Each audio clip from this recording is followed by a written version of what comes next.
त्यांच्यासाठी 96 कोटी नसेल तर कोरड्या विहिरीत अशा अधिकाऱ्यांनी जीव दिला पाहिजे।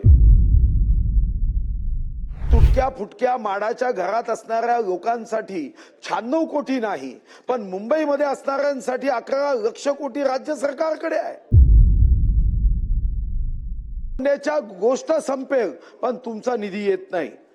बिरबलाची खिचडी शिजेल पण तुमचा निधी येत नाही। शिवताईची कथा संपेल, दरवाजा उघडला जाईल पण तुमचा निधी येत नाही। मला तुमच्याकडून स्पष्ट आश्वासन पाहिजे की यामध्ये आमच्या जिल्ह्यामध्ये साधारणतः या क्षणी 96 कोटी 36,42,400 रुपयाचा निधी हा आवश्यक आहे।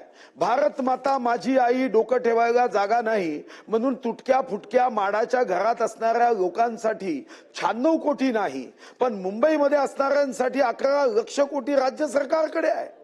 आणि या गरीब भटक्या विमुक्त जातींना ज्यांनी या समाजाला एकत्रित करण्याचा आधार जे आहे त्यांच्यासाठी 96 कोटी नसेल तर कोरड्या विहिरीत अशा अधिकाऱ्यांनी जीव दिला पाहिजे।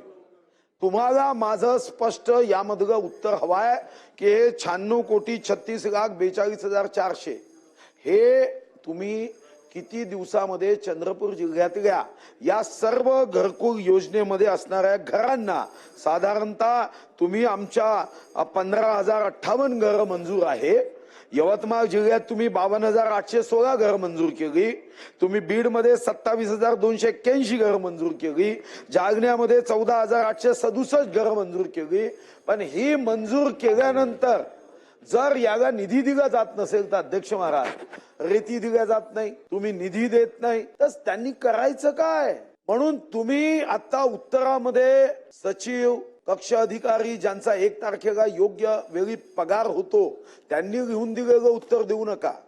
ज्यांना फ्लॅट आहे, ज्यांना 1 रुपयामध्ये जमिनी देऊन सोसायट्या करून मुंबईत घर बांधून देतो त्यांच्या वतीने तुम्ही उत्तर देऊ नका।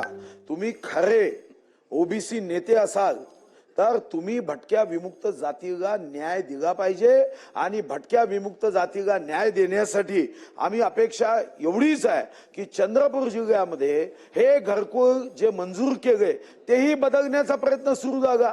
त्यांना सांगितले जात आहे आता की यशवंतराव चव्हाण मुक्त वसाहत योजनेमध्ये आता तुमचं घरकुल राहणार नाही, आम्ही दुसऱ्या योजनेमध्ये करू का? हे काय मंत्र्यांची खाता आहे दर 2 महिन्यांनी बदलवायला? त्याला यशवंतराव चव्हाण मुक्त वसाहतीमध्ये जर दिलाय तर तुम्ही या 15,058 घराचे 96 कोटी रुपये हे त्वरित देण्याचं आश्वासन या पवित्र सभागृहामध्ये द्यावं आणि त्यांचा आशीर्वाद घ्यावा एवढी मी आपल्याला अर्धा तास चर्चेच्या माध्यमातून विनंती करतो।